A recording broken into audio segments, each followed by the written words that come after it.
Hello sir. ಆಯ್ತು. ಈಗ ನೀವು ಹಾಗೆ ಹೇಳ್ತಾ ಇದ್ರಿ ಅಮೆರಿಕಾದ ಇದನ್ನ ಕಾಂಟ್ಯಾಕ್ಟ್ ಮಾಡಿದ್ರಿ ಅಂತ ಹೇಳಿದ್ರಿ, ಮತ್ತೆ ಇನ್ನೊಂದ್ ಕಡೆ ನೋಡಿದೆ. ಸೊ ಅವರ ಎಲ್ಲೋ ಕೆಲವು ಅವರ ತಂದೆ ಉದ್ಯಮಗಳು ಇಲ್ಲೇನೋ ಇದೆ ಅಂತೆಲ್ಲ ಕೇಳ್ಪಟ್ಟು ಅವ್ರದ್ದು ಏನು ಬಿಸ್ನೆಸ್ ಅವ್ರು ಏನಾರ ಮಾಡ್ಕೊಳ್ಳಿ ಸರ್, ಅವ್ರು ಹೊಟ್ಟೆ ಪಾಡು. ನಮ್ಗೆ ಭಾರಿ ಮುಖ್ಯವಾಗಿ ನಮ್ಮ ಪಾಡನ್ನ ಬಿಟ್ಬಿಡ್ಬೇಕು. ನಮ್ಮ ಪಾಡಿಗೆ ಲಾಲಿಪಾಪ್ಗಳು ಅಂತ ಕರಿತೀನಿ ಇವ್ರನ್ನ. ಲಾಲಿಪಾಪ್ ಬಹಳ ಒಳ್ಳೆ ಪದ. ಲಾಲಿಪಾಪ್ ಇದು. Yes yes yes lollipop. Ice cream ಚಿಪ್ಕೊಂಡು ಬೀದಿಲ್ ಓಡಾಡ್ಕೊಂಡು ಅದೇನೋ ಕೆಮ್ಮಿಕೆ ಆಡ್ತಾವಲ್ಲ ಹಂಗ ಆಡ್ತಾನೆ ಇವನು. ಇವನ್ಗೆ ಹಿಸ್ಟ್ರಿ ಗೊತ್ತಾ? ಈ ಹಿಸ್ಟ್ರಿ ಗೊತ್ತಾ ಕರ್ನಾಟಕದ್ದು? ಮಯೂರ ವರ್ಮನ ಕಥೆಗಳು ಗೊತ್ತಾ? ನಾಟಕ ಒಂದು ಡೈಲಾಗ್ ಹೇಳ್ಸ್ಬಿಡಿ ನೋಡೋಣ. ಸುಮ್ನೆ ಇವೆಲ್ಲ ಡ್ರಾಮಾ ನಿಲ್ಸ್ಬೇಕು ಇವ್ರು. ಡ್ರಾಮಾ ನಿಲ್ಸ್ಬೇಕು ಇವ್ರು. ನಾನ್ ಕೇಳೋದು ಅಮೆರಿಕನ್ ಕಂಪನಿಗಳ ಬಗ್ಗೆ ಪ್ರಶ್ನೆ ಇವತ್ತೇ ಮಾಡ್ಲಿ. 90 ಲಕ್ಷ ಜನ ಸುಮ್ಮನೆ ಎಲ್ಲ ಅಮೆರಿಕನ್ಸ್ ಬಂದು ವೈಟ್ ಹೌಸ್ ಮುಂದೆ ನಿಂತಿರೋದು ನಮ್ಗೆ ರಾಜ್ಯ ಬೇಡ ಅಂತ ಹೇಳಿ. ಅಲ್ಲಿಗೆ ಹೋಗಿ ಮಾಡ್ಲಿ ಸರ್. ಇರಾನ್ ನಲ್ಲಿ ಆ ಮಕ್ಕಳುಗಳಿಗೆ ಪಾಪ ಕೈ ಇಲ್ದೇ ಇರೋರು ತಮ್ಮ ಗಾಯನ ಓಡಿಸ್ಕೊಳಕಾಗ್ರೆ ಕೈಗಳಿಗೆಲ್ಲ ಕತ್ತರಿಸೋಗವೆ. ಗೋಡೆ ಇಲ್ದೇ ಇರೋ ಸ್ಕೂಲ್ ಆಗೋಗವೆ. ಸ್ಕೂಲೇ ಇಲ್ಲ, ಅಷ್ಟೊಂದು ಜನ ಕೊಂದುಬಿಟ್ಟವ್ರೆ ಈ ಅಮೆರಿಕನ್. ಈ ಇವ್ರ ಬಗ್ಗೆ ದ್ವಿಭಾವನೆಯನ್ನ ಸಾಮಾನ್ಯನು ಒಪ್ಪಿಲ್ಲ. ಯಾಕೆಂದ್ರೆ ವಿನಾಕಾರಣ ಯಾರ್ದೋ ಸಂಪತ್ತನ್ನ ಲೂಟಿಗೆ ಹೋಗಿ ಎಲ್ಲ ಮಕ್ಕಳನ್ನ ಬಾಯಿಗೆ ಮಣ್ಣಾಕ್ತಿದ್ದಾರೆ. ಅಂತವ್ರ ವಿರುದ್ಧ ದಂಗೆ ಹೇಳೋಣ ಅಂತ ಒಂದೇ ಒಂದು ಮಾತು ಈತನ ಬಾಯಿಂದ ಬರ್ಬೇಕು. ಈ ದಂಗೆ ಹೇಳೋಣ ಅಂತ ಹೇಳಿ, ಇದು ತಪ್ಪಿದ್ರೆ ನನ್ ತಪ್ಪು ಅಂತ ಹೇಳಿ. ಎರಡನೇದು, ನಿಂದಲ್ಲದೆ ಇರೋ ಗಡಿ, ನಿನ್ನದಲ್ಲದೆ ಇರುವ ಗಡಿಗೆ ಹೋಗಿ ಇದು ನಾಯಕರುಗಳನ್ನ, ಆ ದೇಶದ ನಾಯಕರುಗಳನ್ನ ಕೊಲ್ಲುವ ಸಂಸ್ಕಾರ ಇವ್ರದು. ಸದ್ದಾಮ್ ಹುಸೇನ್ ತಗೊಳ್ಳಿ, ಗಡಾಫಿ ತಗೊಳ್ಳಿ, ಇವನ್ನ ತಗೊಳ್ಳಿ, ಇರಾನ್ ಅಧ್ಯಕ್ಷರನ್ನ. ಆಯಾ ದೇಶದ ಆಯಾ ಜನರು ಪ್ರೀತಿಸುವ ನಾಯಕರನ್ನ ಕೊಂದಂತ ದೇಶದಿಂದ ಬಂದಂತ ಈ ವ್ಯಕ್ತಿ ನಮ್ಮ ದೇಶದ ರಾಜಕೀಯ ಮಾಡಿದ್ದಾರೆ. ಬಗ್ಗೆ ಅಂದ್ರೆ ಇವರೆಲ್ರಿಗೂ ನಾಯಕರನ್ನ ಅವಮಾನಿಸ್ಬೇಕು. ಯಾರು ಪ್ರೀತಿಸ್ತಾರೆ ಅವರ ನಾಯಕ ಅವಮಾನಿಸ್ಬೇಕು. ಇದು ಅಮೆರಿಕದ ಮೆಂಟಾಲಿಟಿ. ಈ ಡಾಲರ್ ಕಣ್ಣಿನ ಗಿಡಗನ ಕೊಲ್ಬೇಕಾಗಿದೆ. ಡಾಲರ್ ಕಣ್ಣಿನ ಗಿಡಗ ಬಹಳ ಚೆನ್ನಾಗಿದೆ. ಡಾಲರ್ ಕಣ್ಣಿನ ಗಿಡಗನ ಕಂದು ನಾವು ಮಾನವೀಯತೆಯನ್ನು ಉಳಿಸ್ಬೇಕಾಗಿದೆ. ಯಾಕೆಂದ್ರೆ ಇವರೆಲ್ಲರೂ ಕೂಡ ಇದು ಮೇಲ್ನೋಟಕ್ಕೆ ನಿಮ್ಮೆಲ್ರಿಗೂ ರಾಜ್ಕುಮಾರ್ ಬೈದ ಅಂತ ಕಾಣ್ತಾ ಇರ್ಬೋದು. ಆದ್ರೆ ಅಮೆರಿಕದಲ್ಲಿ ಬೆರ್ತಿದೆಯಲ್ಲ, ಎಲ್ಲಾ ದೇಶದ ನಾಯಕರನ್ನು ಕೊಂದು ಬಿಡಬೇಕು ಅಂತ ಹೇಳಿ ಆ ತರದ ವ್ಯಕ್ತಿತ್ವ ನೋಡಿ. ಆಡ್ಗಾರನ್ ಕೊಂದ್ರು, ಸದ್ದಾಮ್ ಹುಸೇನ್ ಕೊಂದ್ರು, ಮತ್ತೆ ಇರಾನ್ದು ಇವ್ರನ್ನು ಕೊಂದ್ರು, ಗಡಾಫಿ ಅವ್ರನ್ನು ಕೊಂದ್ರು.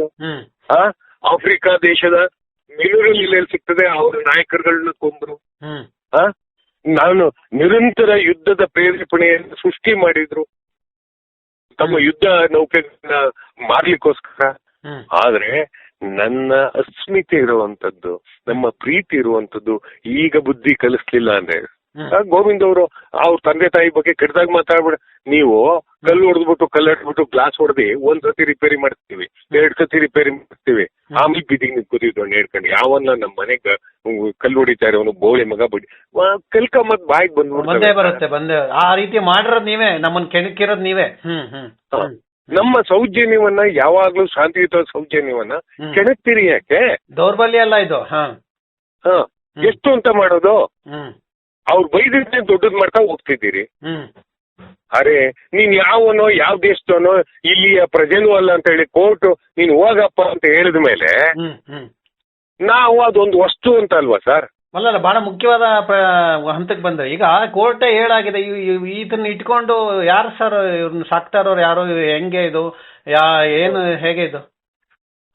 ಹಾ ಯಾರಿಗೆ? ಇವನೊಂಥರ ಇಲ್ಲಿ ಹಾ ನಮ್ಮನ್ನೆಲ್ಲ ಕದ್ಕೋದು, ಹಾ ಕಲ್ಕೋದು, ಹಾ ಸ್ಟೇಟ್ಮೆಂಟ್ ಕೊಡೋದು. ಹಾ ಇವನ್ ಹೀರೋ ಅಲ್ವಾ, ಇವನ್ಗೆ ಒಂದು ಅಷ್ಟು ಜನ ಫಾಲೋವರ್ಸ್ ಇರೋದು. ಹ್ಮ್. ಅವಕ್ಕೋ ಹಿಂದೂ ಗೊತ್ತಿಲ್ಲ, ಮುಂದಕ್ಕೂ ಗೊತ್ತಿಲ್ಲ, ತಿಳುವಳಿಕೆಯೂ ಇಲ್ಲ. ಹ್ಮ್ ಆ ಹ್ಮ್ ಅವ್ರಿಗೆ ಕದಂಬ ರಾಜ್ಯ ಹೆಂಗ್ ಬಂತು, ಮಯೂರ ವರ್ಮ ಹೆಂಗ್ ಬಂದ, ಇದು ಈ ಆಡಳಿತ ಹೆಂಗಾಯ್ತು, ಗಂಗರ ಕಾಲದಲ್ಲಿ ನಡೆದ ಪರಿಸ್ಥಿತಿಗಳೇನು, ಚೋಳರು ಹೆಂಗ್ ಮಾಡಿದ್ರು, ಹ್ಮ್ ಹೊಯ್ಸಳರು ಹೆಂಗ್ ಬಂದ್ರು, ಇತ್ಯಾದಿಗಳ ಕರ್ನಾಟಕದ ಅಸ್ಮಿತೆಯೂ ಗೊತ್ತಿಲ್ಲ, ಹ್ಮ್. ಐತಿಹಾಸವೂ ಗೊತ್ತಿಲ್ಲ. ಇದೆಲ್ಲವನ್ನು ಪಾತ್ರ ಮಾಡಿ ತೋರಿಸಿ ನಮ್ಮ ಎದೆಗೆ ಹಾಕಿದಂತ ವ್ಯಕ್ತಿ ಯಾರಿದ್ದಾರೆ? ಡಾಕ್ಟರ್ ರಾಜ್ಕುಮಾರ್. ಹ್ಮ್ ಹ್ಮ್ ಹ್ಮ್ ರಾಜ್ಕುಮಾರ್ ಹ್ಮ್ ಇನ್ನು ಅನ್ನಕ್ಕೋಸ್ಕರ ಆ ಒಂದು ಇಡ್ಲಿಗೋಸ್ಕರ ಪಾತ್ರ ಮಾಡಿದಂತಹ ಒಬ್ಬ ವ್ಯಕ್ತಿತ್ವ, ಹಸಿವು, ಸಂಕಟದೊಡನೆ ಮೇರು ವ್ಯಕ್ತಿತ್ವ ಆಗಿ ಹ್ಮ್. ಅಷ್ಟೊಂದು ದುಡ್ಡು ಬಂದ್ರು ಸಿರಿ ನನ್ನ ಪಾಲಿಗಿರದೇ ಇರ್ಲಿ ಅಂತ, ಹ್ಮ್ ಹ್ಮ್ ಹ್ಮ್ ಸಿರಿ ನನ್ನ ಪಾಲಿಗಿಲ್ದೇ ಇರ್ಲಿ, ಬೇಡ ಅನ್ನೋ ಸಂಸ್ಕೃತಿಲಿ ನಾನು ಇದ್ದೀನಿ, ಹ್ಮ್ ಬೇಡ ಅಂತ ವಿಚಾರದಲ್ಲಿ ಇದ್ದೀನಿ ಅಂತ ಅನ್ನುವಂತ ವ್ಯಕ್ತಿತ್ವಕ್ಕೆ ಯಾಕ್ರಿ ಮಸಿ ಬೆಳಿತಾರೆ ಈ ಅಮೆರಿಕನ್ಸ್? ಹ್ಮ್ ಅಮೆರಿಕ. ಹ್ಮ್ ಯಾವಾಗ್ಲೂ ಅಷ್ಟೇ. ಹ್ಮ್ ಹ್ಮ್ ಹ್ಮ್ ಇಲ್ಲಿ ಹೀರೋ ಇಷ್ಟ ಇಲ್ಲ, ಅವ್ರಿಗೆ ಕೊಲ್ಲುವ ಹೀರೋಗಳು. ಅಲ್ಲಲ್ಲ, ಏನ್ ಬಿಲ್ಡಪ್ ನಾನು ನೋಡ್ತಾ ಇದ್ದೆ. ಅವ್ರು ಫಾಲೋ ಮಾಡಿ ನಾವು ಕೇಳೋ ಯಾವ ಪ್ರಶ್ನೆ ಬೇರೆ ಯಾರು ಬೇಕಾದ್ರೆ ಮಾತಾಡ್ತಾರೆ, ನಮಗ್ ಮಾತಾಡಲ್ಲ ಅವರು, ನಮ್ಮ ಚಾನಲ್ಗೆ ಮಾತಾಡಲ್ಲ, ಯಾರು ಬೇಡ, ಬೇಕಾದ್ರೆ. ಅವ್ರು ಮಾತಾಡಿದ್ರಿ ಪ್ರಯೋಜನ. ಅಲ್ಲಲ್ಲ, ನಮ್ಮ ಪ್ರಶ್ನೆಗಳಿಗೆ ಹೀರೋಗಳು ನೋಡಿ ಸರ್, ಹಾ ಹಾ ಹಾ ಕರುಣೆಯಿಂದ ಕೆಲಸ ಮಾಡಿದ ಫಿಲಂ ಬಂದಿದೆ, ಹಾ ಎಲ್ಲ ಕೊಲ್ಲುವಂಥದ್ದು. ಹೀರೋಗಳು ಬರೋದು ಚೈನಾದ ಮೇಲೆ ಕೊಲ್ಲೋದು, ಹಾ ಹೀರೋಗಳು ಬರೋದು ಏಷ್ಯನ್ ಕಾಂಟಿನೆಂಟ್. ಹ್ಮ್ ಕಾಂಟಿನೆಂಟ್ ಅಂದ್ರೇನೆ ಭಾವನಾತ್ಮಕ ವಿಚಾರಧಾರೆಗಳನ್ನು ಹೊಂದಿರುವಂತ ಹ್ಮ್ ದೇಶಗಳನ್ನು ಒಳಗೊಂಡ ದೇಶ. ಹ್ಮ್ ಇವರೆಲ್ಲರೂ ಕೂಡ ದಾಳಿ ಮಾಡೋದು ನಮ್ಮ ಮೇಲೆ. ಹ್ಮ್ ಏನಿದ್ರ ಅರ್ಥ ಏನು? ಹ್ಮ್ ಪ್ರತಿ ದೇಶ ನೋಡಿ, ಇನ್ನ ಅಮಿತಾಬ್ ಬಚ್ಚನ್ ಮೇಲೆ ಹಾಕ್ತಾರೆ, ಹ್ಮ್ ರಜನಿಕಾಂತ್ ಮೇಲೆ ಹಾಕ್ತಾರೆ, ನೋಡ್ತಾನೆ ಇರಿ. ಹ್ಮ್ ಯಾಕೆ ಅಂತಂದ್ರೆ ಅವರಿಗೆ ಆದರ್ಶವನ್ನು ಬಿಂಬಿಸುವ ಯಾವ ನಾಯಕರು ಬೇಡ, ಹ್ಮ್ ಕಾರುಣ್ಯದಿಂದ ಉಳಿದ ಯಾವ ನಾಯಕರು ಬೇಡ. ಹ್ಮ್. F-15 ಫೈಲ್ ಬಗ್ಗೆ ಮಾತಾಡೋಣ ಸರ್?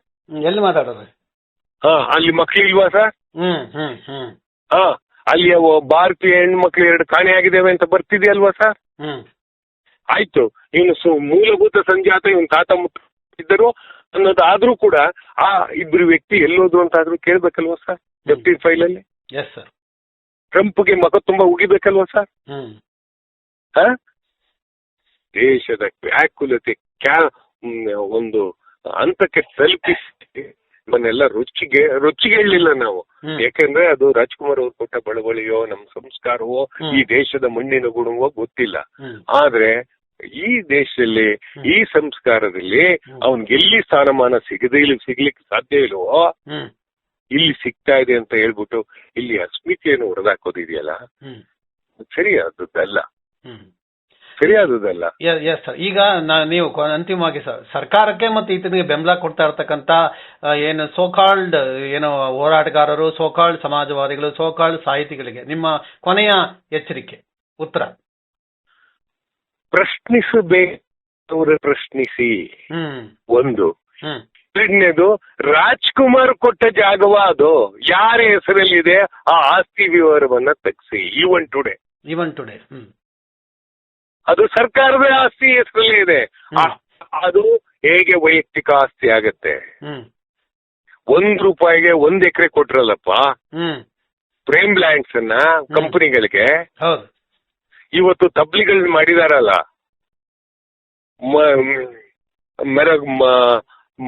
ಸುಮಾರು ಕಂಪನಿಗಳು, ಗೋಲ್ಡ್ ಸ್ಯಾಕ್ ತೆಗಿತು, ಅಮೆಜಾನ್ ತೆಗಿತು, 45 ಸಾವಿರ ಹಿಂಗ್ ಕೆಲಸದಿಂದ ತೆಗೆದು ರಿಯಲ್ ಎಸ್ಟೇಟ್ ಮಾಡ್ಕೊಂಡವ್ರಲ್ಲ ಭೂಮಿನ, ಅವ್ರ ಬಗ್ಗೆ ಪ್ರಶ್ನೆ ಮಾಡ್ಲಿ. ಅದ್ರಲ್ಲೂ ಬೇಸಿಕ್ ಆಗಿ ಅಮೆರಿಕನ್ ಕಂಪನಿಗಳ ಬಗ್ಗೆ ಮಾತಾಡ್ಲಿ ಇವರು. ಅದು ಬಿಟ್ಟು ಯಾರಿಗೂ ಕೊಡದೇ ಇರುವ ಜಾಗದ ಬಗ್ಗೆ, ಕೊಡದೇ ಇರುವ ಅಂಶದ ಬಗ್ಗೆ, ಒಂದು ದಾಖಲೆಯನ್ನು ಸ್ಪಷ್ಟವಾಗಿ ಗೊತ್ತಿಲ್ಲದೆ ಇರೋರ ಬಗ್ಗೆ ಮಾತಾಡೋದು ಬೇಕಿಲ್ಲ ಅಂತ ಹೇಳ್ತೀನಿ. ಇನ್ನೂ ಮಾತಾಡ್ತಾರೆ ಅಂದ್ರೆ ಅವ್ರು ಯಾವ ಸಾಹಿತಿಗಳು ಏನೋ ಮಾತಾಡ್ಕೊಳ್ಳಿ. ವಿಚಾರಧಾರೆಯಲ್ಲಿ ಸಾಹಿತಿಗಳಿಗಾಗ್ಲಿ ಈ ಹೋರಾಟಗಾರರಿಗಾಗ್ಲಿ ಪ್ರಾಥಮಿಕ ಜ್ಞಾನ ಇಲ್ಲ.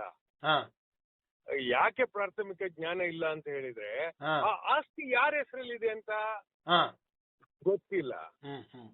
ಆಸ್ತಿ ಸರ್ಕಾರದ ಹೆಸರಲ್ಲಿದೆ, ಯಾವಾಗ ಬೇಕಾದ್ರೆ ಅದನ್ನ ಹೊಡೆದಾಕ್ಬಿಟ್ಟು ಬಳಸ್ಕೋಬಹುದು. ಅದನ್ನ ಅರ್ಥ ಮಾಡ್ಕೊಬೇಕು ಇವರು. ಅಷ್ಟೇ ಹೇಳಲಿಕ್ಕೆ ಇಷ್ಟಪಟ್ಟಿದ್ದೀನಿ.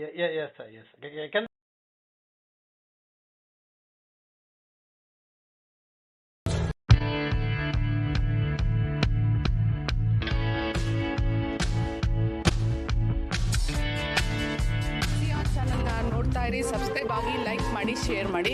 ಮುಕ್ತ ಪತ್ರಿಕೋದ್ಯಮವನ್ನು ಬೆಂಬಲಿಸಿ.